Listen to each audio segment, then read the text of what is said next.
Oke, baik teman-teman, terima kasih.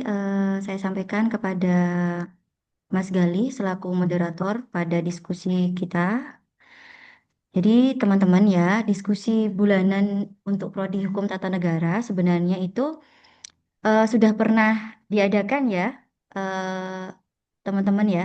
Tapi vakum lama, kayaknya kalau saya pernah lihat itu di IG-nya itu tahun 2023 atau nggak salah ya terakhir. Jadi untuk mengawali ya, supaya diskusi bulanan ini bisa istiqomah lah ya dijalankan untuk Prodi Hukum Tata Negara. Bu Aini mulai dari bulan ini Agustus, semoga nanti ke depannya eh, akan istiqomah bisa berjalan sesuai dengan apa yang kita inginkan bersama. Karena kegiatan diskusi ini penting ya teman-teman ya, apalagi buat kita mahasiswa hukum ya, untuk tahu isu-isu aktual itu sangat penting. Ya, penting sekali, tidak hanya untuk nanti persiapan proposal apa skripsi saja ya, tetapi juga untuk perkembangan keilmuan kita ya, supaya ilmu kita semakin berkembang apalagi eh, di ranah hukum. Karena persoalan hukum itu sangat sangat banyak banget dan kita itu harus selalu up to date gitu ya. Dan mohon izin saya share screen terlebih dahulu ya teman-teman ya.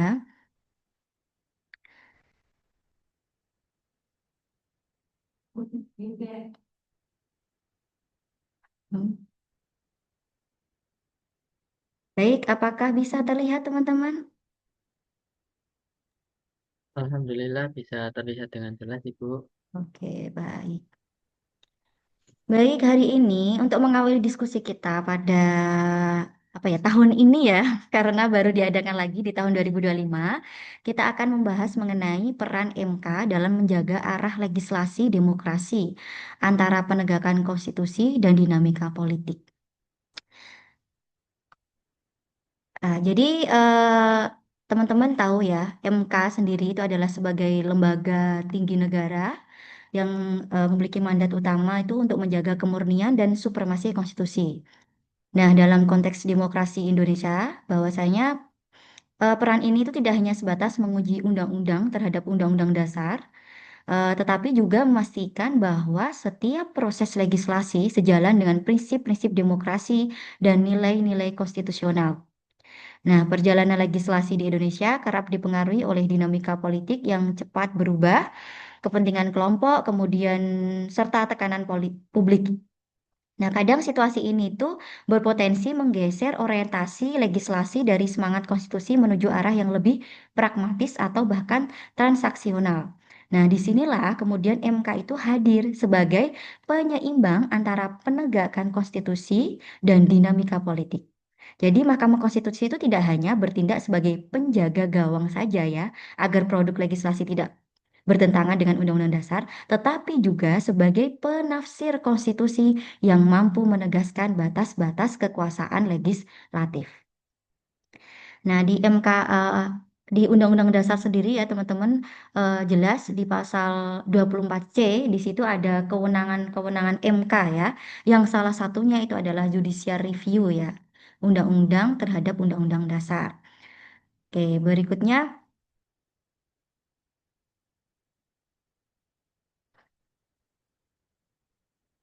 sebentar ya. Oke. Jadi MK itu sebagai the final interpreter of the Constitution. Bahwa MK ini memiliki peran utama sebagai lembaga yang terakhir dalam menafsirkan dan menguji konstitusi negara. Dalam hal ini adalah UUD 45. Karena MK sendiri disebut sebagai final interpreter, maka MK itu tidak hanya berfungsi sebagai penjaga konstitusi saja, tetapi juga memiliki kewenangan untuk menafsirkan isi dan makna konstitusi dalam konteks yang lebih luas, baik itu dalam hal pelaksanaan hukum ataupun terkait dengan kebijakan negara maupun dinamika politik. Nah, kita ketahui bersama bahwasanya di dalam Undang-Undang Dasar 1945 itu ada beberapa prinsip ya.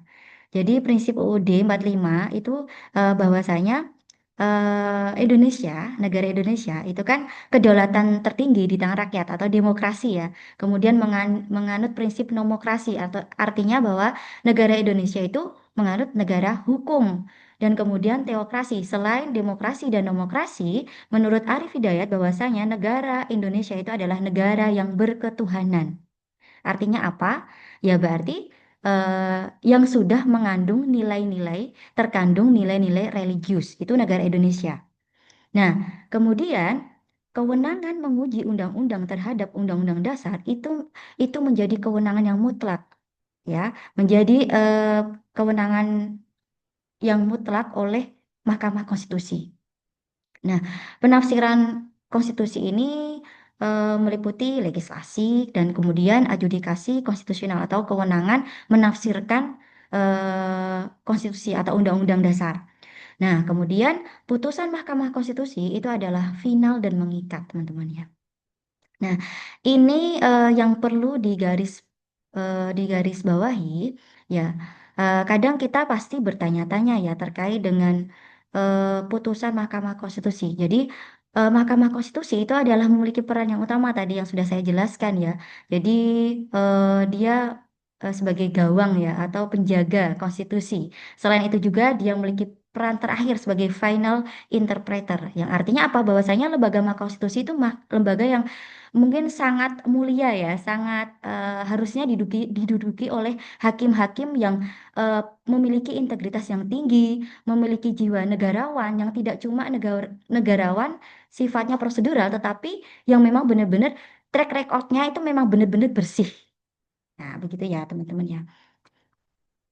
Berikutnya, bentar ya, ini agak nge-lag, jadi mohon bersabar.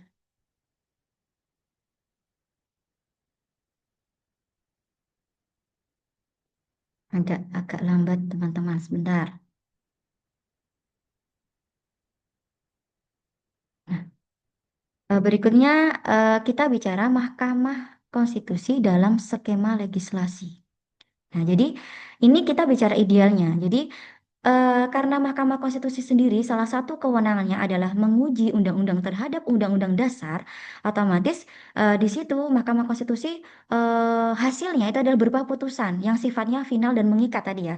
Nah, ketika putusan Mahkamah Konstitusi ini dilaksanakan dengan baik, diimplementasikan dengan baik oleh pembentuk undang-undang, dalam hal ini adalah DPR, maka nanti akan meminimalisir atau pasti apa ya tidak banyak terjadi yang namanya inkonstitusional dalam undang-undang.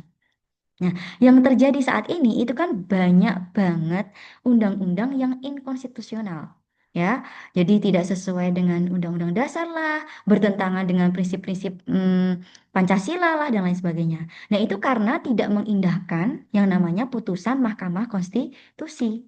Karena kita tahu bahwasanya MK itu sebagai mandat konstitusional. Artinya apa? Artinya bahwa ketika ada undang-undang atau peraturan lain yang memang itu bertentangan dengan Undang-Undang Dasar, maka MK itulah yang menjaga ya. MK itulah yang punya kewenangan untuk memutuskan apakah undang-undang ini layak atau tidak, kayak gitu ya. Nah, ini kalau kita lihat MK dalam skema legislasi itu gambarnya seperti ini, teman-teman. Nah, berikutnya eh, faktor apa saja sih yang memengaruhi implementasi putusan Mahkamah Konstitusi itu? Ya, jadi ada beberapa faktor ya yang mempengaruhi. Yang pertama, terkait dengan kekuatan hukum. Jadi, yang mempengaruhi implementasi putusan MK itu biasanya sering terjadi terkait dengan kekuatan hukum atau sifat mengikat dari putusan tersebut. Jadi, putusan MK itu sebagai bagian dari sistem hukum negara memiliki kekuatan yang mengikat semua pihak, baik itu lembaga negara, pejabat publik maupun masyarakat. Namun, jika kekuatan hukum putusan MK dipertanyakan atau tidak dilaksanakan dengan tegas, implementasinya itu akan bisa terhambat. Salah satunya tadi yang sudah saya jelaskan, ketika DPR yang memiliki kewenangan membuat undang-undang tidak mengimplementasikan putusan MK dengan baik, maka itu akan ya memicu adanya undang-undang yang inkonstitusional yang sekarang ini banyak terjadi, teman-teman ya. Faktor berikutnya itu adalah komitmen politik pemerintah dan lembaga negara. Pemerintah dan lembaga negara itu harus memiliki komitmen politik untuk melaksanakan putusan Mahkamah Konstitusi. Tanpa adanya komitmen yang kuat dari pihak-pihak yang berwenang, jadi implementasi putusan MK bisa tertunda atau bahkan tidak dilaksanakan sama sekali. Nah, ini salah satu yang penting ya, itu adalah komitmen politik. Nah, berikutnya itu terkait dengan kemampuan administratif dan sumber daya. Nah, faktor ini berkaitan dengan kemampuan administratif dari pihak yang berkewajiban melaksanakan putusan MK, misalkan seperti pemerintah atau lembaga legislatif. Jadi, implementasi putusan Mahkamah Konstitusi seringkali membutuhkan penyesuaian kebijakan, pembuatan peraturan baru, atau perubahan struktural yang memerlukan sumber daya manusia, anggaran, dan infrastruktur yang memadai. Tanpa persiapan administratif yang baik, implementasi bisa berjalan lambat atau bahkan tidak efektif. Nah, nah ini salah satunya ya karena sesuai dengan sistem perundang-undangan kita, bahwasanya putusan MK itu harus segera diundangkan supaya sah menjadi undang-undang ya teman-teman. Jadi yang namanya undang-undang itu memang membutuhkan satu anggaran. Ketika eh, tidak ada anggaran, otomatis itu bisa memengaruhi ya implementasi putusan Mahkamah Konstitusi tidak berjalan dengan maksimal atau bisa menghambat putusan Mahkamah Konstitusi tersebut. Berikutnya, tentunya dukungan masyarakat dan pengawasan publik ya. Jadi, dukungan dan partisipasi aktif dari masyarakat itu sangat berpengaruh terhadap keberhasilan implementasi putusan Mahkamah Konstitusi.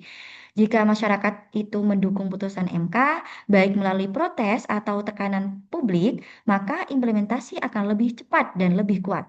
Selain itu, pengawasan publik juga sangat penting juga untuk memastikan bahwa putusan Mahkamah Konstitusi tidak hanya sekedar diabaikan atau ditunda oleh pihak-pihak tertentu.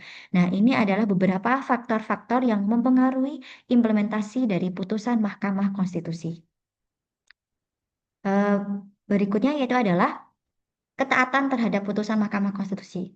Jadi tadi saya singgung sedikit bahwasanya memang eh, banyak sekali ya beberapa kali jadi pembentuk undang-undang itu tidak taat terkait dengan implementasi putusan Mahkamah Konstitusi sendiri ya. Nah, ketaatan terhadap putusan Mahkamah Konstitusi itu bisa bersumber dari kesadaran hukum kolektif. Jadi tanpa kesadaran itu, hukum itu mudah disalahgunakan. Jadi ada dua jenis kesadaran hukum, teman-teman ya.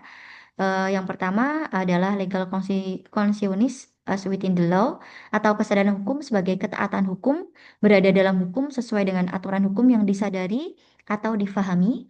Kemudian terkait dengan legal consciousness as against the law atau kesadaran hukum dalam wujud menentang hukum atau melanggaran hukum. Jadi terkait mentaati atau tidaknya terhadap putusan MK itu bisa bersumber dari kesadaran hukum. Ya, jadi sebenarnya setiap orang itu kan punya ini ya, punya diberikan akal ya untuk berpikir ya. Otomatis ketika dia mau mentaati tidak atau mau mentaatinya suatu putusan MK itu ya karena memang karena kesadarannya masing-masing itu ya. Jadi itu tadi ya terkait dengan ketaatan terhadap putusan Mahkamah Konstitusi. Nah, berikutnya Mahkamah Konstitusi dan demokrasi substantif. Itu maksudnya kayak gimana sih? Jadi peran MK sendiri itu tidak sekedar menguji undang-undang ya, tetapi menjaga arah demokrasi substantif. Jadi MK adalah penjaga konstitusi yang menjaga agar hukum itu tidak dijadikan alat kekuasaan semata. Nah, putusan Mahkamah Konstitusi itu harus difahami sebagai panduan, bukan hambatan. Ketaatan pada Mahkamah Konstitusi itu mencerminkan kedewasaan bernegara. Ya, jadi seharusnya pemerintah ya tidak lagi kemudian mengintervensi Mahkamah Konstitusi karena Mahkamah Konstitusi ini sebagai lembaga yang mengawal konstitusi, yang menjaga konstitusi ya sesuai dengan prinsip eh, check and balances ya ya di Indonesia kan penganut prinsip check and balances. Jadi setiap lembaga itu memiliki kewenangan masing-masing ya sesuai dengan tugas fungsinya masing-masing. Jadi ketika misalkan banyak terjadi intervensi ke Mahkamah Konstitusi, itu sebenarnya kayak gimana ya? Sebenarnya itu tidak boleh, itu berarti tidak sesuai dengan demokrasi yang substantif. Itu tidak berarti melanggar prinsip yang ada di Undang-Undang Dasar kita. Oke, berikutnya.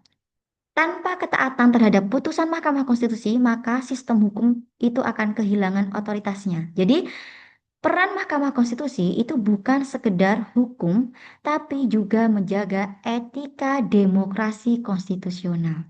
Ya, jadi tidak cuma hanya menjaga undang-undang dasar sekedar karena memang secara yuridisme kewenangannya seperti itu ya, tetapi juga bagaimana Mahkamah Konstitusi itu bisa menjaga etika demokrasi konstitusional gitu.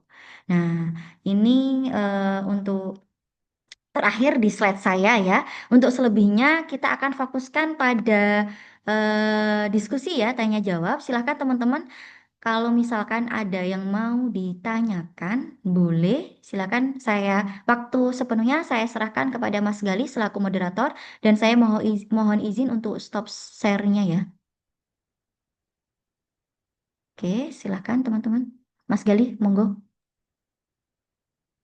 Baik, Ibu, terima kasih atas waktu yang telah diberikan kepada saya dan eh, terima kasih juga atas paparan ilmu yang telah diberikan untuk kami semua. Boleh tepuk tangan terlebih dahulu, teman-teman, untuk mengapresiasi secara penuh untuk Ibu dosen kita. Oke, terima kasih.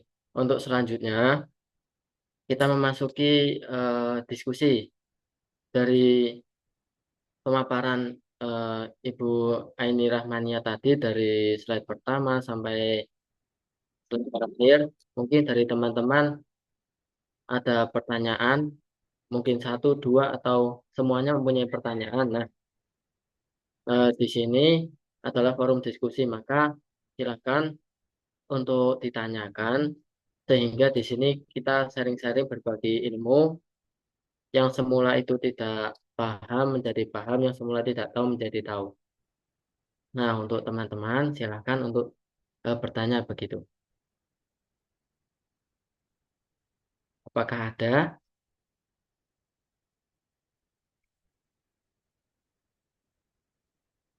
Silahkan.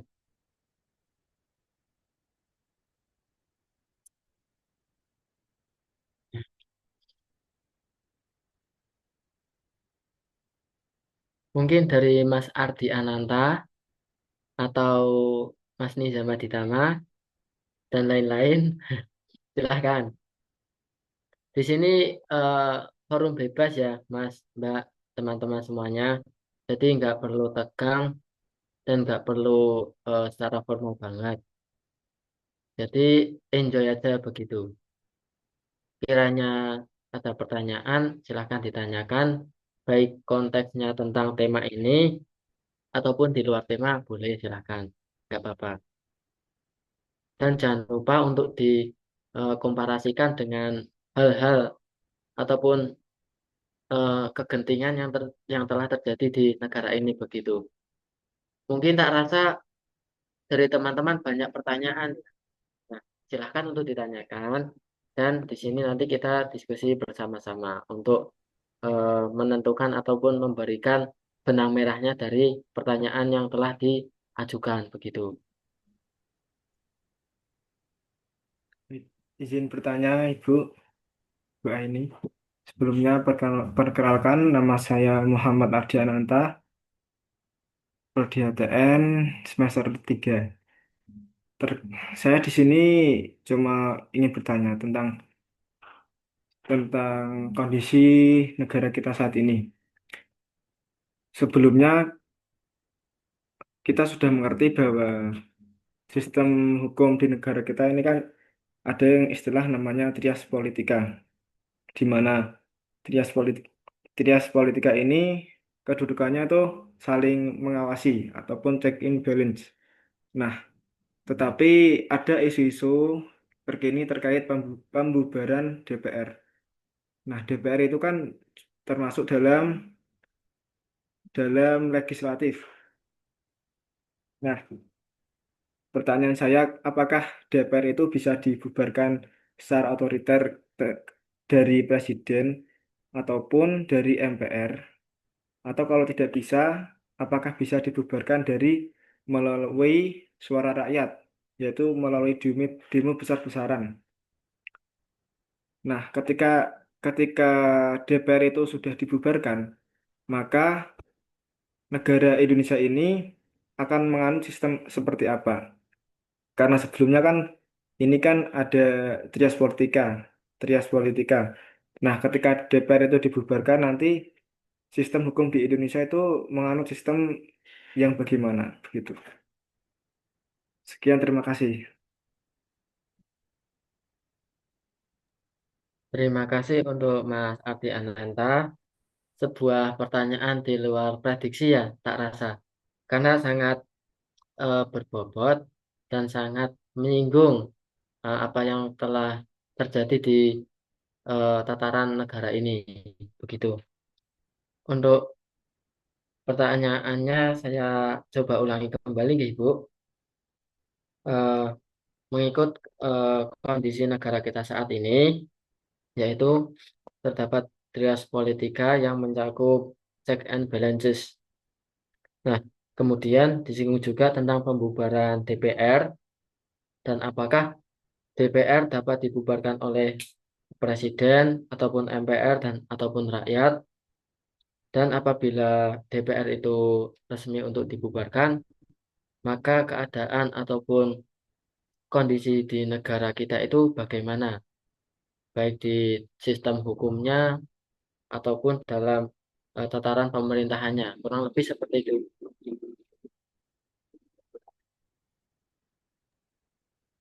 Baik, saya langsung jawab aja ya. Nah, ini sebenarnya terkait dengan DPR ya, yang baru-baru ini eh, sangat ramai dibicarakan ya, mau dibubarkan. Ya, bagaimana kemudian apakah presiden boleh membubarkan, bisa membubarkan presiden? Jadi, karena Indonesia itu kan pengaruh trias politika atau pembagian kekuasaan. Eksekutif, legislatif, ada tiga ya, eksekutif, legislatif, yudikatif. Dan Indonesia itu menganut prinsip check and balances. Artinya apa?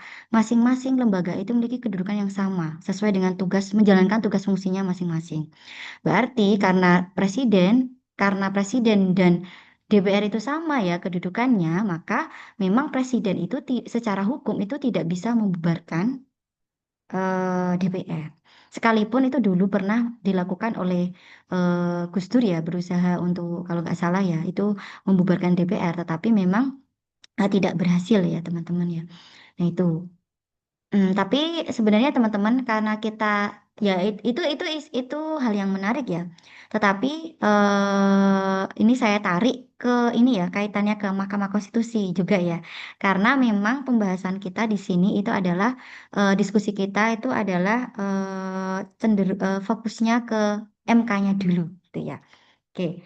Jadi gitu ya. Mungkin kekesalan-kekesalan masyarakat ini itu kan karena mungkin ya salah satunya tadi ya. eh, Misalkan, kadang DPR itu tidak mengimplementasikan putusan Mahkamah Konstitusi. Seringnya kemudian mengintervensi. Nah, ini dalam aturan ya, untuk contohnya saja terkait dengan rekrutmen hakim Mahkamah Konstitusi. Nah, dalam undang-undang itu yang diatur itu hanya rekrutmen gini. Yang bisa mengusulkan hakim Mahkamah Konstitusi itu dari DPR 3, dari Presiden 3, dari eh, MA 3. Tetapi di sini tidak diatur secara rinci terkait dengan bagaimana sih prosedur pengangkatan Mahkamah Konstitusi. Maka inilah yang kemudian yang sering banget ditumpangi politik-politik. Misalnya kayak gini ya.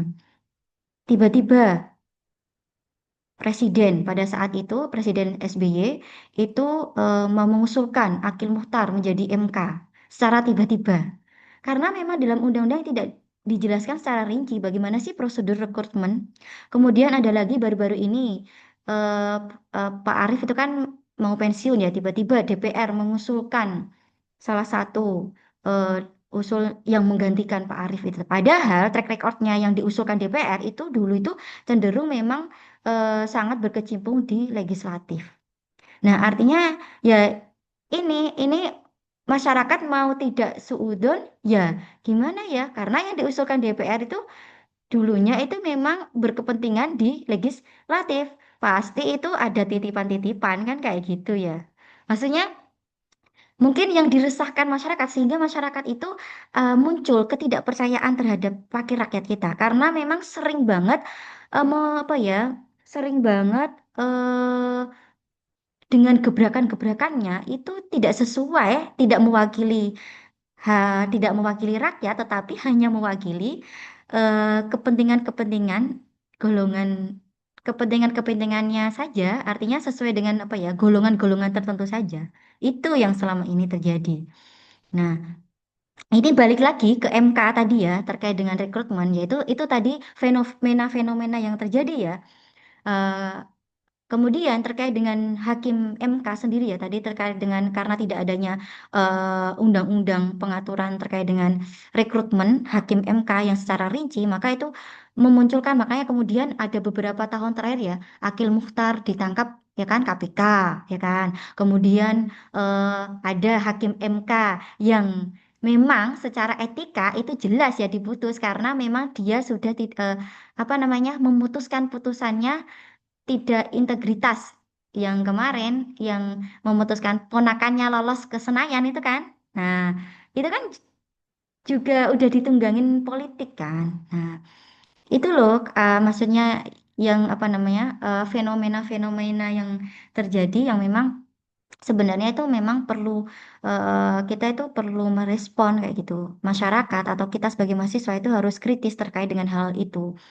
Nah, bagaimana kita menumbuhkan apa ya kepercayaan masyarakat lagi ya supaya masyarakat itu percaya terhadap lembaga Mahkamah Konstitusi tadi atau lembaga-lembaga lain misalkan kayak DPR ataupun lembaga eh, apa namanya eksekutif presiden dan jajarannya.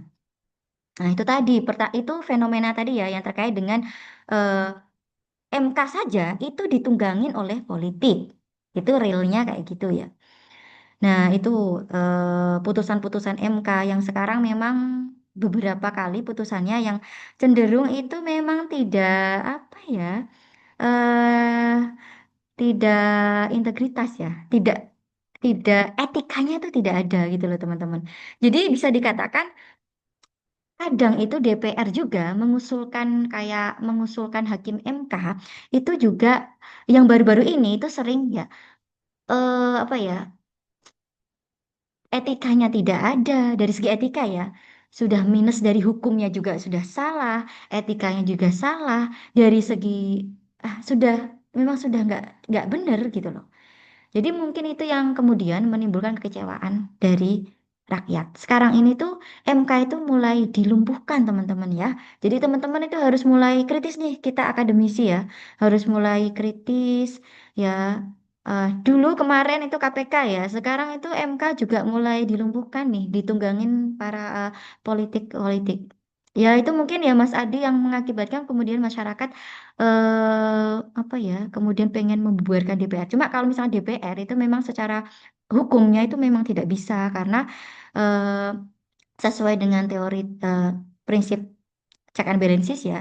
Karena Indonesia itu menganut apa namanya trias politika di mana kan kekuasaan di negara kita itu dibagi tiga, eksekutif, legislatif, yudikatif. Jadi kedudukannya sama, presiden dengan DPR. Jadi memang tidak bisa membubarkan.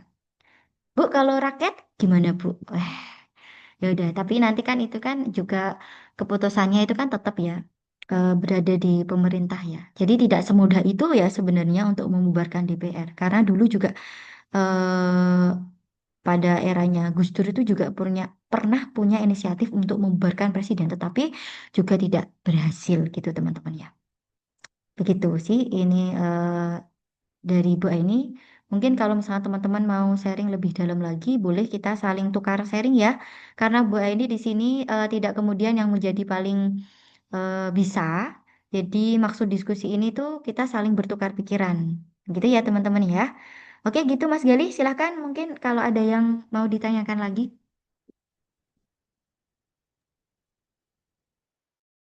Baik Ibu. Mungkin dari yang lain punya sebuah pertanyaan terkait MK khususnya, silahkan bagi yang masih punya pertanyaan untuk segera dipertanyakan. Silahkan.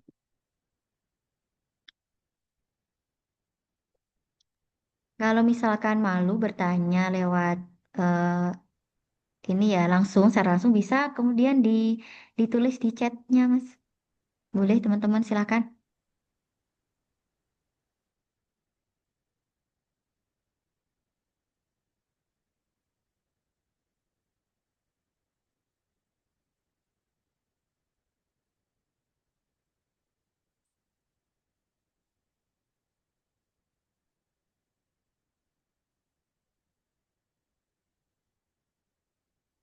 Silahkan teman-teman.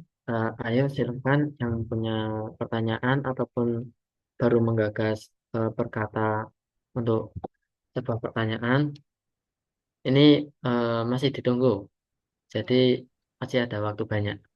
Jadi sedikit menambahkan ya Mas Gali terkait dari pertanyaan Mas Ardi tadi, Ya. DPR bisa dibubarkan atau tidak? Eh, Nah, untuk masyarakat sendiri apakah bisa membubarkan? Nah, itu kita memang DPR ini kan dipilih langsung oleh rakyat ya. Bahwa Indonesia sendiri itu kan sistem presidensil ya. Dan untuk pemilihannya, pemilunya legislatif itu dipilih langsung oleh rakyat dan masa jabatannya itu 5 tahunan. Artinya kalau menurut pasal 7C jelas memang untuk membubarkan presiden DPR oleh rakyat itu memang tidak bisa ya. Maksudnya tidak mudah. Nah, secara hukum itu memang tidak bisa kalau kita berpacu pada pasal 7C Undang-Undang Dasar ya. Ya, karena apa namanya masa jabatannya DPR sendiri itu kan ditentukan 5 tahun karena sebelumnya memang DPR ini adalah dipilih langsung oleh rakyat gitu ya. Jadi apa namanya? Jadi masa berakhirnya DPR, DPR itu ya memang sesuai dengan periode yang ditetapkan yaitu adalah 5 tahun yang kemudian akan berganti DPR sesuai dengan hasil pemilu selanjutnya.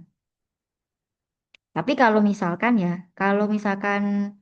diberhentikannya secara individu, misalkan DPR itu memang melanggar hukum dan sebagainya, nah itu bisa, itu ada aturan tersendiri ya, aturan tentang undang-undang DPR ya. Itu secara individu ya teman-teman ya. Kalau misalkan secara lembaganya semuanya dibubarkan gitu, itu kalau kita mengacu pada pasal 7C itu memang tidak bisa ya. Tapi kalau misalkan secara hukum, karena kita bicara hukum ya. Tapi kalau misalkan ada anggota nih personalnya yang memang dia melanggar aturan atau memang dia melakukan sesuatu yang itu jelas melanggar konstitusi dan sebagainya, itu bisa bisa bisa kemudian dilengsarkan kayak gitu loh teman-teman ya. Itu ketika anggota DPR-nya.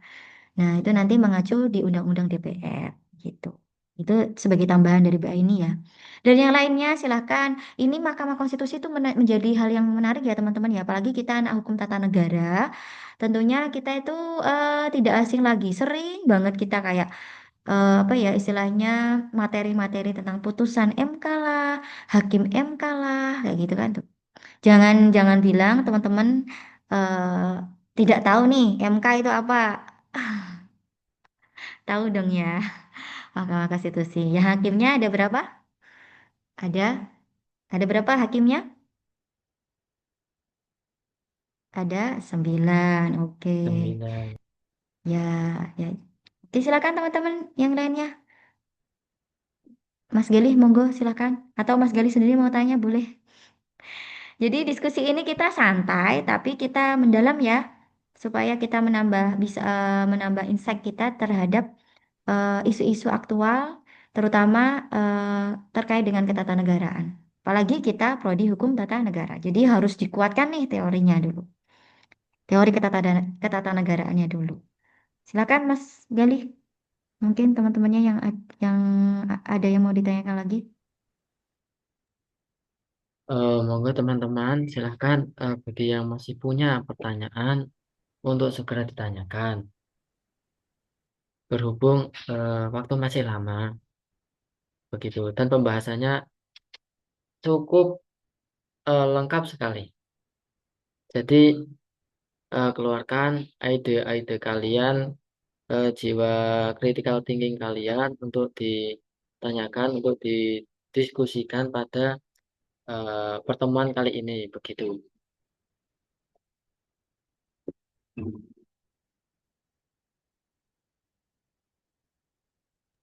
Mas Nizam itu mungkin mau tanya Mas Nizam Aditama ini kok nggak di onin kameranya? Monggo Mas Nizam, sepertinya ya Ibu itu mau tanya, tapi malu mungkin. Ayo Monggo. Mas Nizam, ini Mungkin banyak ini. PPT-nya bisa di-share di grup, Bu. Oke, nanti saya share di grup ya Oke. PPT-nya. Oh ya teman-teman, ini tadi Bu Aini di chat, di room chatnya itu sudah saya sharekan untuk daftar hadir. Silakan nanti teman-teman ngisi daftar hadir ya.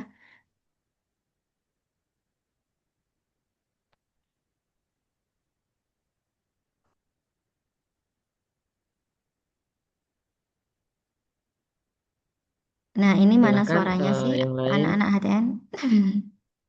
Oke. Ayo guys, Mbak Indi Gatari mungkin atau Mbak Artika Maya. Ini jangan bilang nanti Bu Aini ngasih pertanyaan kayak di kelas ini ya. Ayo teman-teman, siapa yang mau tanya? Oh ya, sekedar pemberitahuan ya. Insya Allah nanti untuk bulan depan. Jadi diskusi kita insya Allah akan tetap berjalan setiap bulannya. Dan kalaupun misalkan tidak secara Zoom, nanti kita adakan secara langsung ya di kampus. Sekarang sudah masuk ya teman-teman ya. Ya nanti untuk grupnya di WA, teman-teman tolong jangan live ya, jangan jangan keluar dulu. Itu grup abadan, grup abadi. Ya jadi teman-teman jangan keluar dulu sampai teman-teman itu nanti sudah jadi alumni. Baru silahkan keluar. Tapi kalau belum, tolong jangan keluar dulu dari grup diskusi di WA itu tadi, karena itu nanti akan selalu berjalan diskusi bulanan kita. Tidak selalu daring, tapi juga nanti akan luring juga ya, langsung juga. Itu.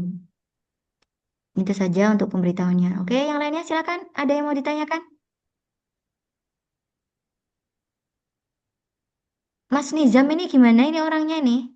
Ini Mas Gali, Mas temanmu ini Mas Nizam ini kok gak muncul ini? Jangan-jangan ditinggal ngapain ini ya? Tidur mungkin Bu. Mas Atau Nizam, mbak-mbak cewek, Mbak Salma? silakan Mas Nizam. Ah, Saya Mas nyimak Nizam ini. aja, Bu. Saya tunggu tuh. Ayo Mas Nizam. Silakan kalau ada yang tanya.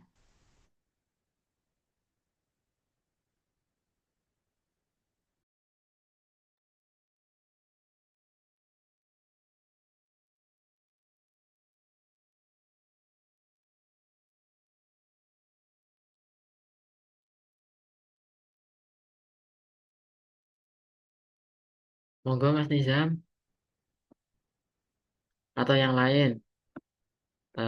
Mas Ardi lagi mungkin. Ini kok belum di on camin semua ya? Ayo yang belum on cam terlebih dahulu yuk. Atau Mbak Safa, Mas Fadlan, Mbak Naswa, Mbak Salma Feria.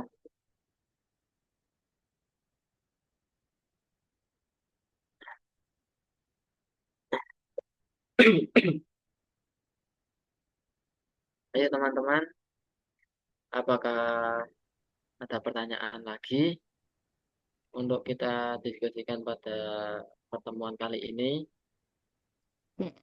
Sebentar Mas Gali ya. Ini saya tes deh ini. Ya. Teman-teman ini kira-kira pada merhatiin tadi atau enggak ini.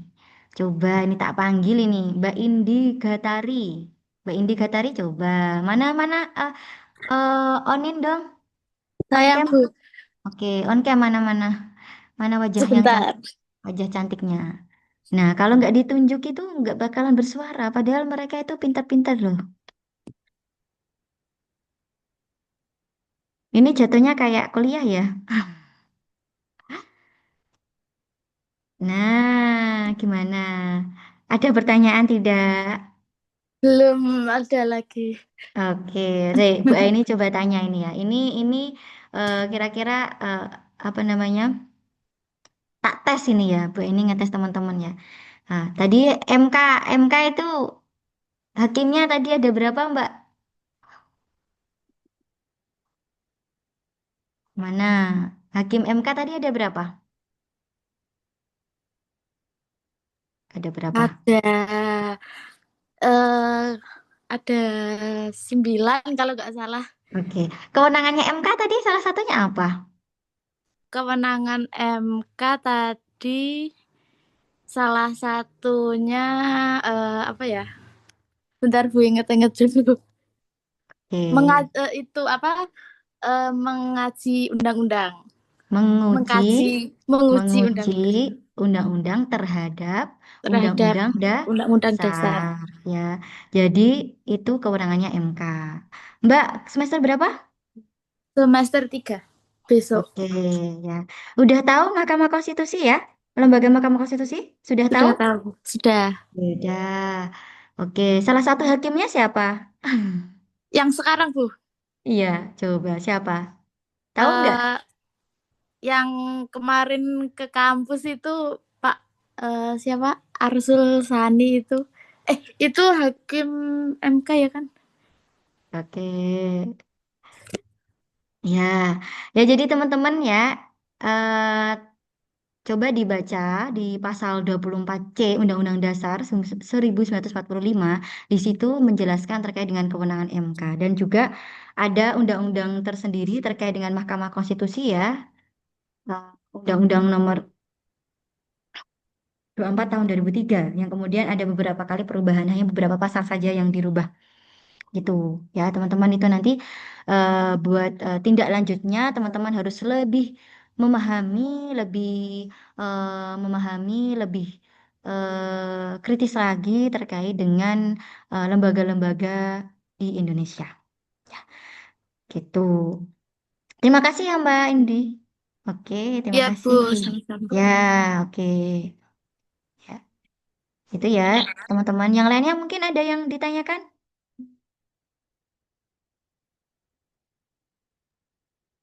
Oke.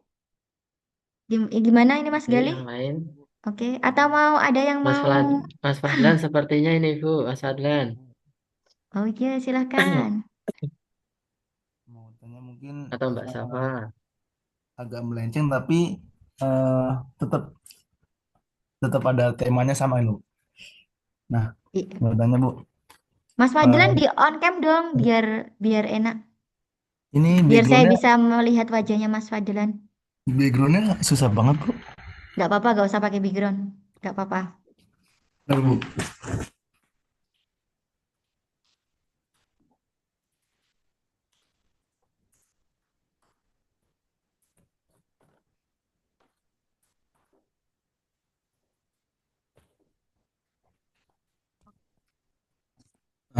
izin tanya Bu, Eh, menurut Ibu, udah ya Bu, udah bisa kan Bu? Menurut Ibu, eh, benar nggak sih kalau hukum itu memang produk dari politik? Menurut pandangan dari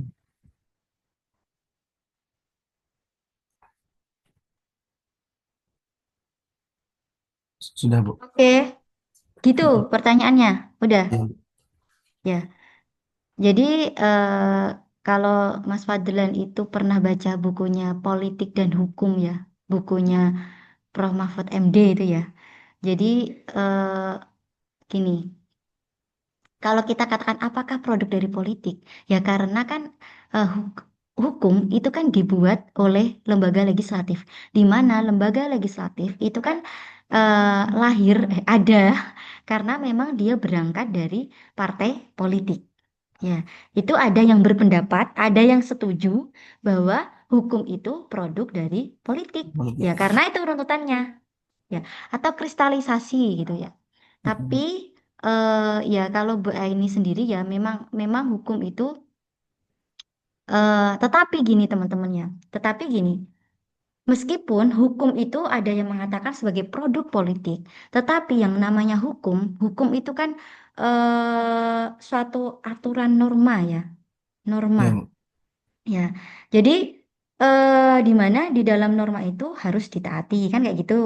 Ya, kalau misalkan tidak sesuai dengan nilai-nilai yang sudah terkandung, yang sudah ditentukan atau norma-norma hukum, maka ya itu tidak apa istilahnya itu mendapatkan sanksi. Ya, jadi Ya. meskipun dia produk dari politik, artinya dibuat oleh para politisi, tetapi bagaimana kemudian politisi ini sebagai wakil dari rakyat itu bisa membentuk suatu undang-undang yang sesuai dengan prinsip-prinsip pembentukan perundang-undangan. Ya, di mana kan Indonesia itu kan negara hukum ya.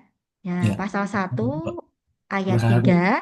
Nah, Ya. negara Indonesia merupakan negara hukum yang mana di dalam konsep negara hukum itu ada unsur-unsur yang harus dipenuhi oleh negara yang menganut negara hukum. Ya, salah satunya apa namanya negara apapun yang dilakukan oleh tindakan pemerintah itu harus apa namanya, aduh Mbak Ena ganggu. Apapun yang diinin pemerintah itu harus apa namanya berlandaskan satu aturan ya. Dan di mana di dalam membentuk aturan itu ada asas-asas yang harus ditaati ya, harus dipegang teguh. Asas-asas pembentukan peraturan perundang-undangan. Di dalam Undang-Undang Nomor 12 Tahun 2011 tentang pembentukan peraturan perundang-undangan, ayat pasal 6 ya. Itu asas-asas pembentukan peraturan perundang-undangan. Ada Ini pasal berapa, Bu? transparansi, ada akuntabilitas dan sebagainya. Nah, begitu pula eh, apa yang namanya DPR dalam membentuk suatu undang-undang itu ya memang harus memegang prinsip-prinsip yang ada di Undang-Undang Pembentukan Peraturan Perundang-undangan tersebut. Gitu. Kalau tidak sesuai, nanti pasti itu undang-undangnya itu tidak lama.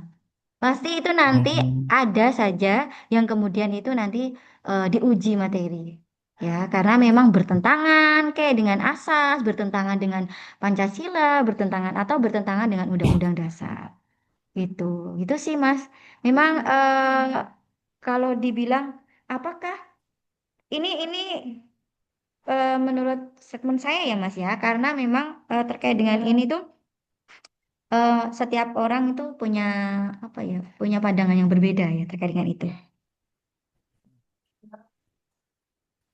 ini memang mengenai hukum itu harus mempengaruhi politik itu mungkin agak rancu juga ya Bu ya.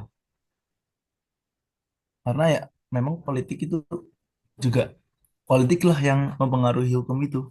Bisa dibilang seperti itu Bu ya. Jadi kalau kita runtutkan dari awal ya Mas, hukum sama politik itu dua hal yang berbeda. Kalau hukum Hmm. itu kan tujuannya untuk menegakkan keadilan ya, Ya. istilahnya putih gitu ya. Kalau kita politik itu tujuannya pasti apa? Kekuasaan, ya kan? Lah, politik itu tujuannya sudah kekuasaan, beda. Kalau hukum itu tujuannya menegakkan keadilan, istilahnya baik. Nah, itu memang dua hal yang berbeda. Tetapi kita bisa mengatakan bahwa hukum itu adalah sebagai produk politik, ya, karena memang yang membuat itu adalah Saat legislatif. Legislatif itu berangkat dari politik. eh, politik, ya, dari partai politik. Tetapi karena kita adalah negara hukum yang mana itu ada unsur-unsur yang harus dipenuhi oleh negara yang menganut eh, konsep negara hukum. Ya, jadi pemerintah ya, pemerintah baik itu legislatif, baik itu eksekutif ataupun yudikatif itu harus taat pada aturan-aturan itu. Nah, tadi Masnya bilang berarti itu ya Bu pasti dipengaruhi oleh politik.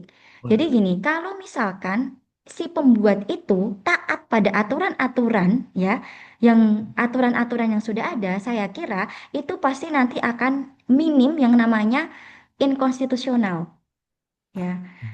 Nah, inkonstitusional atau tidak atau apa Haknya. namanya bermasalah atau tidak bermasalah suatu undang-undang itu memang dipengaruhi beberapa faktor ya. Tidak bisa kemudian kita cuma lihat dari salah satu saja. Misalkan kalau menurut teori Lawrence and Friedman itu kan ada tiga ya faktor yang memengaruhi dari substansi, strukturnya atau budaya, Udah culture. kultur. Misalkan kita bicara eh, apa namanya substansi, aturannya. Kira-kira aturannya itu udah bener atau enggak? Kalau aturannya udah bener, kemudian siapa lagi ya yang salah? Ya misalkan yang kedua aturannya karena sudah benar. Kita lihat misalkan strukturnya. Nah, penegak hukumnya itu bagaimana? Kira-kira dia punya integritas tidak? Dia punya attitude yang baik tidak? Bermoral atau tidak? Gitu. Kemudian berikutnya, budaya masyarakatnya itu seperti apa? Ya, jadi itu memang yang harus dipegang teguh sih teman-teman ya. Jadi dan itu juga bisa dibuat untuk mengukur sejauh mana sih hukum itu bisa terlaksana secara maksimal. Jadi tidak bisa memang dilihat dari salah satu faktor saja. Jadi beberapa faktor itu saling terkait. Itu tadi termasuk budaya masyarakat. Bu, tapi sekarang budaya masyarakatnya itu memang misalkan korupsi itu tidak lagi Bu dilaksanakan di pemerintah pusat, tetapi sudah kemudian sampai ke ranah bawah pun itu sudah istilahnya sudah masif lah korupsi itu tadi. Ya, nah saya kira ya kita itu harus apa ya benahi-benahi dari apa namanya masing-masing ya masing-masing dari kita itu juga harus istilahnya kemudian kita nggak boleh kemudian ngikutin ngikutin ini pokoknya saya apa namanya nggak apa-apa deh saya korupsi karena pimpinan saya kayak gitu kok nggak boleh karena eh, kita itu harus punya integritas gitu loh. Balik lagi sebenarnya ke masing-masing individu ya. Mhm. Jadi kayak gitu sih Mas. Jadi memang sekarang itu yang menjadi sorotan itu minim minim attitude ya di masing-masing lembaga, baik itu legislatif, eksekutif, bahkan MK pun MK sekarang itu apa ya? Kalau di Undang-Undang Dasar salah satu syarat hakim MK itu harus memiliki Nah, sikap sifat negarawan. Jadi negarawan itu tidak cuma negarawan itu yang memiliki kualitas secara akademik bagus atau tidak cuma apa namanya mempunyai apa namanya eh, pendidikan pendidikan yang tinggi atau misalkan tidak hanya apa namanya memiliki orang yang apa namanya yang memiliki kekuatan politik tidak hanya itu saja tetapi juga yang namanya negarawan itu harus memiliki apa track record atau latar belakangnya itu kira-kira dulu-dulunya itu sudah benar-benar integritas atau jangan-jangan meskipun dia dari misalkan titelnya banyak, dia keilmuannya oke lah, profesor. Tetapi kalau dia track recordnya dia tidak baik, maka itu eh, tidak bisa dikatakan sebagai apa ya, negarawan yang dalam arti substantif kan kayak gitu ya. iya. Gitu. Nah, gitu Mas Fadilan. Jadi semoga teman-teman bisa apa ya membuka eh, insight atau menambah insight kita ya terhadap isu-isu lembaga-lembaga negara kita. Begitu. Ya, makanya mungkin ada apa ya, ada undang-undang mengenai itu ya Bu ya, ada judicial review ya Bu ya. Di MA dan Undang-undang di gimana makanya Mas? kan tadi kan ada pokoknya kan hukum itu kan memang ada pengaruhnya terhadap politik ya. Iya. Makanya Mm-mm. di Iya, iya, iya. kebijakan itu kan ada apa namanya Aturan. judicial review di Iya, iya judicial betul. review Ya di MA makanya kan dan MK. Nah, betul. makanya sih saya juga setuju juga adanya proses judicial review itu. Oke. Ya. Nah, mungkin Makanya kemudian betul. mungkin dari masyarakat tuh jangan sampai karena emang hukumnya emang seperti emang dibuat dari politik ya, kan dari atasan-atasan atau apa kekuasaan-kekuasaan partai politik apa politik lah di dalam legislatif. Nah, mungkin dari masyarakatnya mungkin bisa itu sih Bu ya. Ibaratnya responsif lagi ya Bu, biar emang hukumnya itu benar-benar untuk kesejahteraan bersama mungkin seperti ini. Ya, betul, Mas. Jadi, mengapa kemudian ada aturan terkait dengan judicial review? Salah satunya kan itu. Yang namanya DPR, presiden itu kan manusia ya. Ya, Manusia itu kan juga tidak menutup kemungkinan dia melakukan kesalahan, kehilafan, ya kan? Makanya kemudian di sistem Indonesia ya, di sistem perundang-undangan Indonesia itu ada mengenal yang namanya judicial review. Ketika mungkin dalam penyusunan perumusan undang-undang itu ada kesalahan, ada ketidakbalancean sama undang-undang lain atau ada tumpang tindih. Nah, itu bisa kemudian masyarakat ini kan undang-undang itu kan dibentuk untuk masyarakat. ya, Misalkan masyarakat itu merasa terzolimi atas undang-undang yang dibentuk oleh pemerintah, maka dia bisa menuntut lah. Ya, ada jalan itu apa? Melalui judicial review itu tadi. Ya, karena filosofisnya ya yang itu tadi ya, karena manusia itu kan tidak menutup kemungkinan al insan mahalul khata' wa nisyan kan kayak gitu. Namanya juga sekalipun dia presiden, sekalipun dia hakim MK kan kayak gitu.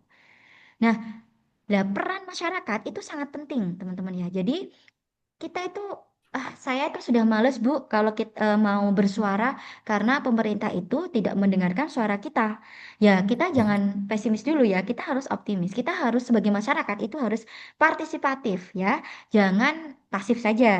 Kita harus berani bersuara, kita harus partisipatif, kita tidak boleh kemudian diam saja ketika ada pemerintah yang zolim ke masyarakat, apalagi kita sebagai eh, masyarakat yang memang kita konsentrasinya memang kita hukum ya, anak hukum. Jadi kita memang harusnya tidak boleh diam saja ketika memang pemerintah itu zolim ke masyarakat. Kita harus berani bersuara. Jangan mau, jangan eh, masyarakat itu jangan mau cuma apa ya, kita itu sebagai masyarakat itu suara kita itu dibeli oleh mereka yang berkuasa. Nggak boleh. Kita itu harus punya prinsip teman-teman ya. Masa kalian 5 tahun mau dibeli dengan apa? Dengan uang untuk bang, beli paketan ya, saja 100 misalkan. Wah, nggak mau teman-teman. Jangan ya, apalagi kita anak hukum. Begitu. Gitu ya, Mas Fadlan. ya mungkin masalahnya sekarang itu sih Bu, anggota-anggota dewan itu kayak kurang cakap gitu loh Bu. Mhm. Banyak kan Nah, artis. Nah, masyarakat tuh masih ibaratnya masih termakan dengan janji-janji yang seorang artis itu loh Bu. Nah, itu kan mungkin jadi masalah mungkin di nah, dalam internal itu. Pasti kan kalau hukum itu kan dibuat kan dari legislatif. Nah, berarti kan harus mm-mm. orang-orang yang benar-benar mumpuni ya di dalam legislatif tersebut. Nah, kalau menurut saya ya, masalahnya juga ada di dalam anggota-anggota legislatif tersebut. Nah, karena ya itu kurang cakapnya gitu. Bukan yang darinya artis, kan kita tahu background artis itu seperti apa. Nah, masuk ke legislatif cuma pengen minta duitnya doang. Nah, itu kan mungkin kurang cakep lah ya, kurang baik juga. Mungkin masyarakat bisa melihat itu semua sih. Iya. Nah, makanya kemarin sempat rame juga ya. Hmm, Lah, kita aja yang mau misalkan daftar PNS gitu ya. Syaratnya ya, itu kan banyak banget ya. Ada ya, tes apa namanya? SKD lah, ada wawasan kebangsaan, TIU. Nah, tapi kalau kita DPR, kan DPR itu cukup punya uang banyak nggak? Ya nggak sih? Punya iya, kekuasaan, iya. punya nama, punya uang banyak. Kita udah jadi, Hmm, sekalipun itu secara kualitas itu sangat tidak mumpuni. Ya itulah yang terjadi di negara kita. Seperti itu, teman-teman ya. Nah, ya kalau di apa namanya negara yang menganut demokrasi, hal tersebut ya tidak masalah karena masyarakat apa ya setiap orang itu memiliki hak yang sama ya kan? Ya, tetapi kan idealnya kan bagaimana sih kita menjadikan ya kalau demokrasi kelemahannya salah satunya kayak gitu sih Mas. oh, Ya kan, kecuali kalau kita itu apa namanya negara yang menganut apa teokrasi ya. Oh, kok teokrasi sih? Yang dipegang otoriter, otoriter kaum gitu. kaum kaum intelektual itu loh. Oh, Tapi itu nanti cenderung otoriter. iya Ya buat orang. setiap sistem politik itu ada plus minusnya ya. Mhm. Ya, jadi kayak gitu ya teman-teman. Jadi memang memang itu sih. Ya kalau misalkan mau mengubah Bu, harusnya harusnya disesuaikan gini syarat minimal pendidikan bagi anggota legislatif itu harusnya S1 misalkan. Nah, itu kita harus merubah dulu undang-undangnya ya teman-teman. Tapi Iya, kan Pak. lagi-lagi yang membuat undang-undang itu siapa sih? Aduh, yes pokoknya itu kan kalau politiknya, politisi yang menduduki di parlemen itu tidak punya integritas, ya udahlah. Ya makanya itu kita ah, ya resah ya. Saya juga resah melihat berita-berita problem-problem saat ini ya terkait dengan pemerintahan itu sangat luar biasa. Put MK sudah ditunggangin politik. Aduh, Iya. udah maksudnya masyarakat itu mau percaya sama siapa lagi kan kayak gitu ya jatuhnya ya teman-teman ya. Ya itu makanya kita kita sebagai masyarakat ya harus bisa merubah, jangan meneruskan, tapi merubah hal yang tidak baik di negara kita. Ya, dimulai dari siapa? Dari kita.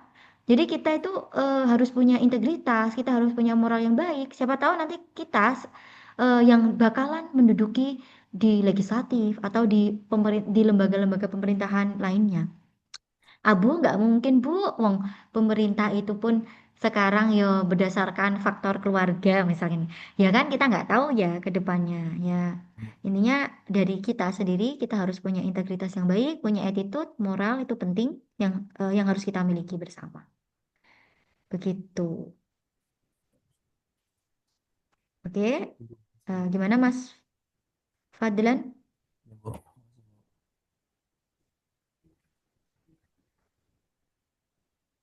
Oke, Mas Fadlan, ada yang mau Sudah, Bu. apa namanya memberikan statement lagi? Sudah, Bu. Terima kasih, Oke. Bu. Oke, bagus ya Mas Fadlan ya. Jadi teman-teman, nah inilah diskusi itu kita tukar pikiran, sharing. Jadi teman-teman, kita diskusinya nanti kita itu memang santai. Jadi teman-teman nggak usah takut salah. Aduh Bu ini saya nggak berani tanya karena saya itu masih semester bawah 3, jadi saya kurang paham. Nggak apa-apa. Kita tuh sharing kayak tadi Mas Fadlan kayak gini-gini. Jadi intinya yang perlu di highlight itu diskusi kita itu santai tapi tetap mendalam ya ya harapan Bu Aini bisa menambah insight kita ya terkait dengan ketatanegaraan karena prodi kita adalah prodi hukum tata negara begitu silakan Mas Gali Aji Mas Gali. Baik, terima kasih Bu. Untuk selanjutnya, apakah dari teman-teman masih ada pertanyaan yang perlu untuk kita diskusikan pada pertemuan siang ini?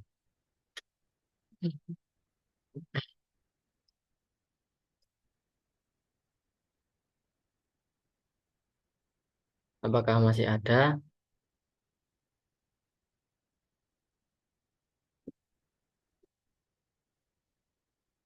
Sepertinya dari tadi yang perempuan perempuan itu belum bertanya gitu ya. Oh, ini ada pertanyaan nih Bu yang di kolom chat.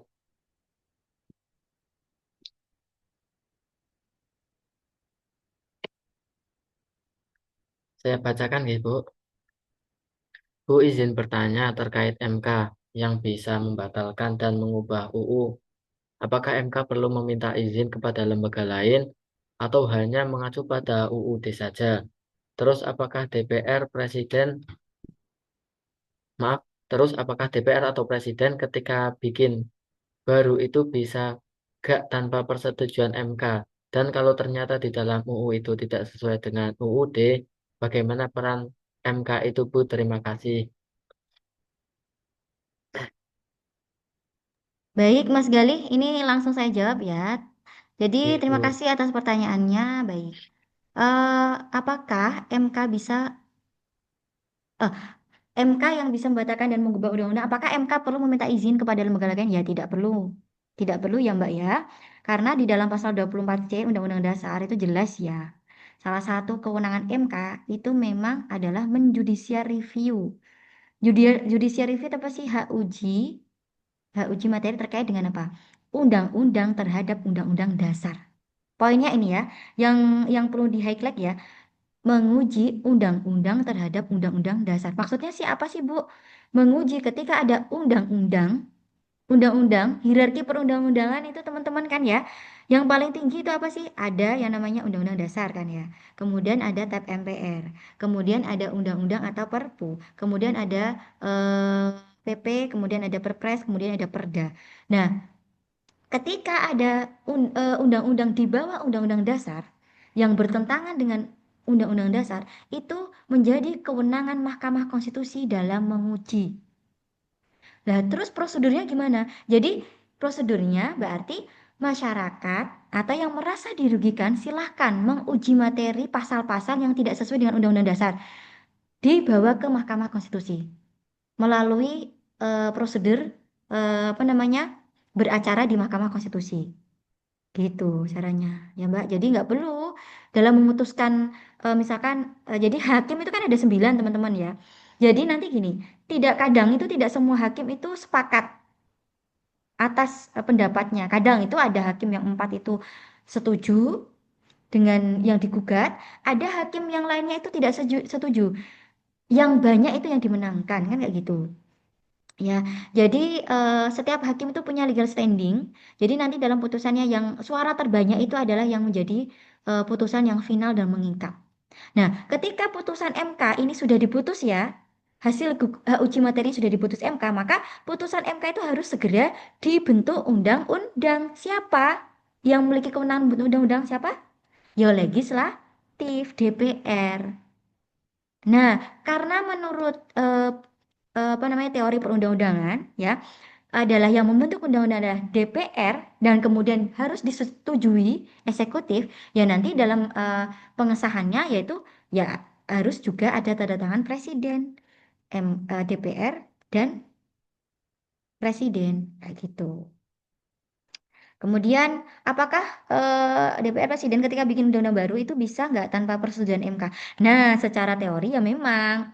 Gini, Mbak, MK itu kewenangannya tadi di pasal 24C ya. Jadi yang memiliki kewenangan membentuk undang-undang itu siapa? DPR bersama presiden, eksekutif, legislatif sama eksekutif. Jadi MK itu kewenangannya tidak membentuk undang-undang, tetapi dia menjudicial review. Menjudicial review itu apa sih? Menguji materi ketika ada undang-undang bertentangan terhadap undang-undang dasar. Paham ya sampai sini ya teman-teman ya? Itu. Ya, jadi kalau misalkan memang tidak ada kaitannya dalam membentuk undang-undang, DPR sama presiden itu ya tidak memang tidak ada kaitannya dengan MK karena kewenangannya itu ya memang legislatif lah yang memiliki kewenangan untuk membentuk undang-undang. Baru ketika memang kalau misalkan undang-undang ini itu bermasalah, masyarakat itu bisa menjudicial review ke Mahkamah Konstitusi. Nanti Mahkamah Konstitusi memutuskan ya, memutuskan baru kemudian putusannya itu harus segera dibentuk oleh undang-undang oleh legislatif. Begitu. Begitu ya tadi yang tanya. Mbak siapa tadi ya yang tanya? Terima kasih ya. Oh, gitu Mas Gali. Silakan.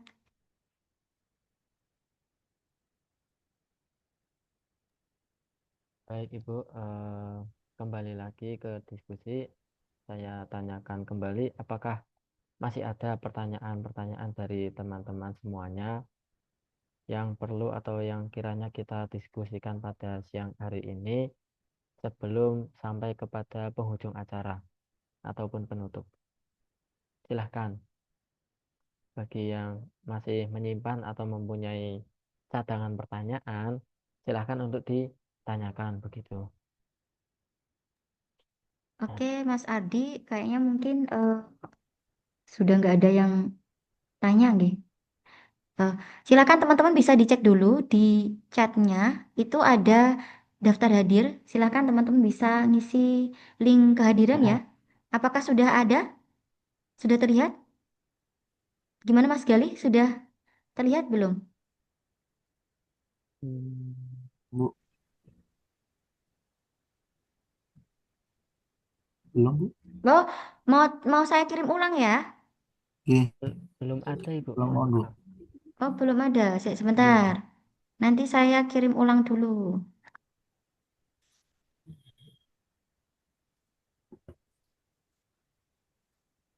Bentar ya.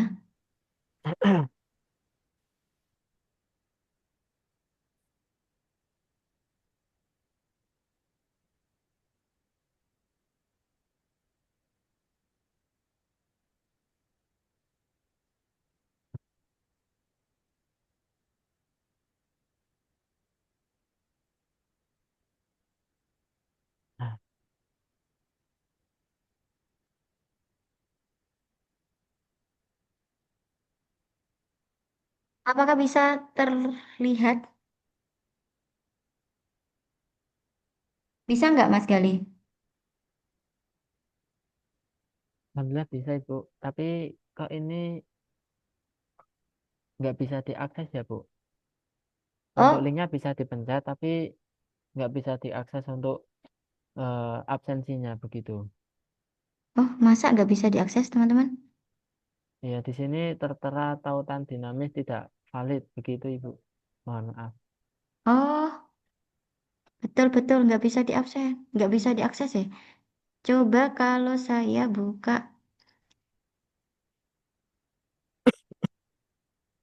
hmm, ternyata kalau lewat Zoom itu kok nggak bisa diakses ya teman-teman ya. Tapi kalau lewat Google, apa namanya, lewat biasa, WA gitu bisa. Atau nanti teman-teman bisa ngisi daftar hadir, eh, saya share di grup aja ya,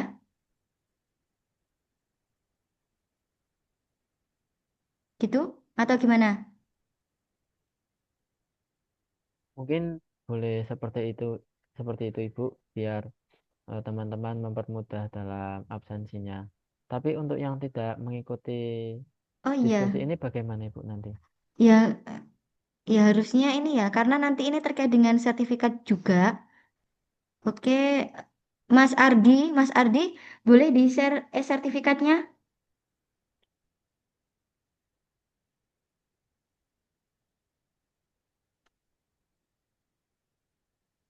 Bentar ya, sebentar ya. Ini sekalian sertifikat.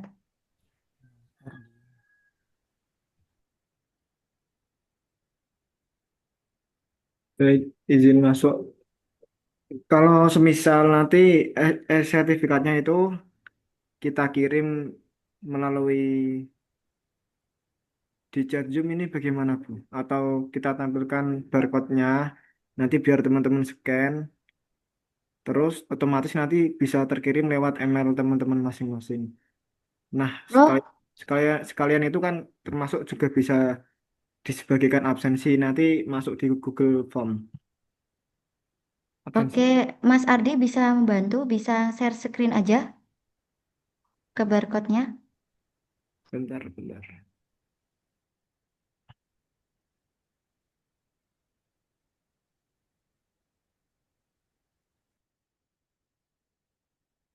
Bentar ya teman-teman ya. Sekalian ini, karena tidak semua yang ada di grup itu ikut diskusi kita pada hari ini, maka, nah, karena ini terkait dengan sertifikat juga, sebentar.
Sembari menunggu link yang akan di-share oleh Mas Ardi, apakah teman-teman masih punya pertanyaan?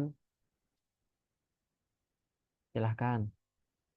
Mungkin sebagai pertanyaan penutup, karena tadi sudah ada 3 pertanyaan yang dicanangkan pada diskusi hari ini begitu.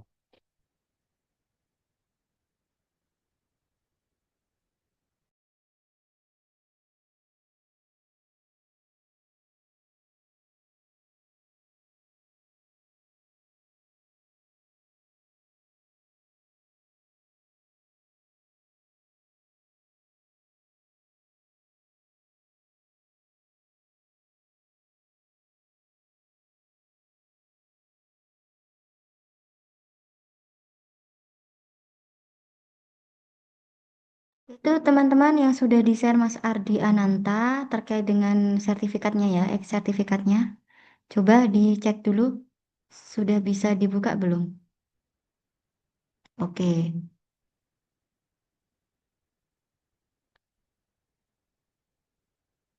Ini Bu ini coba ya yang apa namanya presensi daftar hadir tadi. Tak ulangi lagi.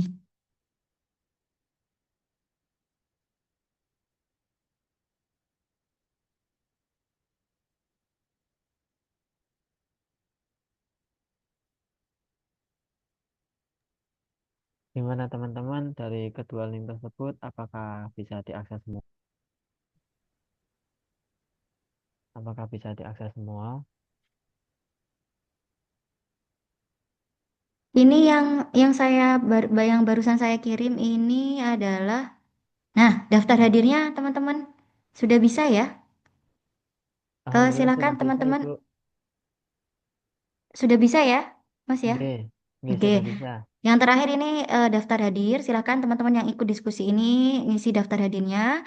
Dan sebelumnya itu Mas Ardi juga ngirim link sertifikat teman-teman. Nanti bisa segera ngisi ya, yang sudah ada di Google Formnya itu ya. Nanti akan mendapatkan sertifikat. Gitu ya teman-teman ya. Sudah terlihat semua ya? Sudah terbaca semua ya di chat Zoom-nya? Oke, good. Ya, mungkin ini saya tutup aja ya Mas Gali. Nanti Mas Gali nutup terakhir selaku moderator. Jadi saya selaku pemateri pada hari ini, saya ucapkan terima kasih buat teman-teman semua yang sudah hadir pada diskusi pada hari ini, diskusi bulanan ya, khususnya untuk Prodi Hukum Tata Negara. Terima kasih atas partisipasi aktifnya. Harapan Bu Aini untuk kedepannya, teman-teman jangan bosan untuk ikut diskusi.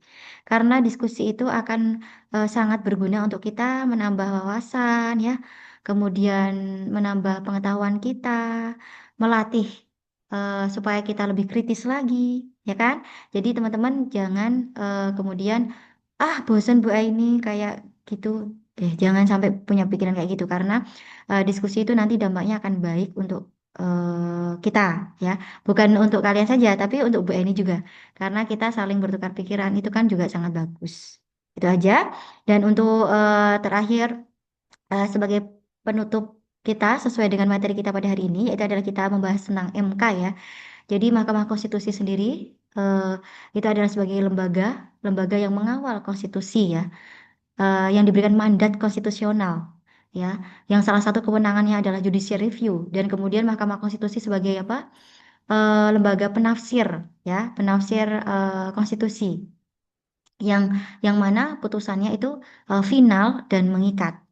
Dan artinya sudah selayaknya bahwasanya lembaga-lembaga lain, misalkan DPR terkait dengan legislasi, itu harus mengindahkan atau mengimplementasikan putusan-putusan Mahkamah Konstitusi tersebut supaya menghindari adanya putusan-putusan yang inkonstitusional, meminimalisir gitu. Itu closing statement dari Mbak ini. Terima kasih saya sampaikan untuk teman-teman semuanya dan juga terima kasih kepada Mas moderator yang sudah memimpin diskusi kita pada hari ini. Gitu saja dari Mbak ini. Nanti untuk terakhir akan ditutup oleh moderator kita dan dari Mbak ini khususnya dari Mbak ini. Terima kasih. Wassalamualaikum warahmatullahi wabarakatuh.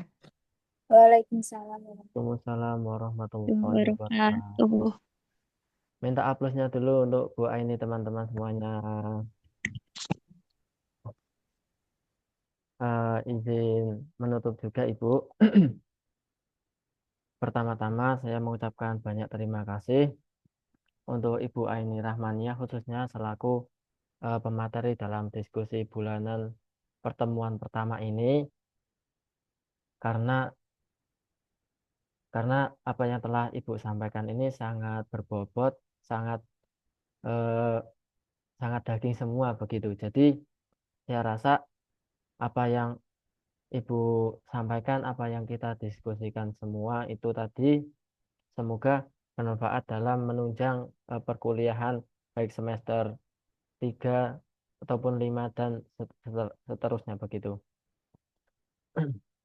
Untuk kedua kalinya saya mengucapkan terima kasih juga kepada teman-teman peserta diskusi bulanan yang saya harapkan di pertemuan pertama ini dan pertemuan selanjutnya lebih banyak untuk partisipasinya karena mengingat apa yang telah Ibu Aini sampaikan tadi, diskusi itu sangat penting. Yang pertama, sebagai dasar kita dalam berdialektika, dan yang kedua kalinya sebagai ilmu dalam menunjang perkuliahan kita, dan yang ketiga kalinya sebagai wawasan kita dalam kelak setelah wisuda begitu. Dan eh, saya mengucapkan permohonan maaf apabila dalam diskusi bulanan kali ini terdapat beberapa hambatan, beberapa kesalahan, baik tutur kata ataupun waktu. Kurang lebihnya saya mohon maaf. Eh, Assalamualaikum warahmatullahi wabarakatuh. Waalaikumsalam warahmatullahi Waalaikumsalam wabarakatuh. warahmatullahi wabarakatuh. Baik, terima kasih ya teman-teman. Oke, silahkan monggo live.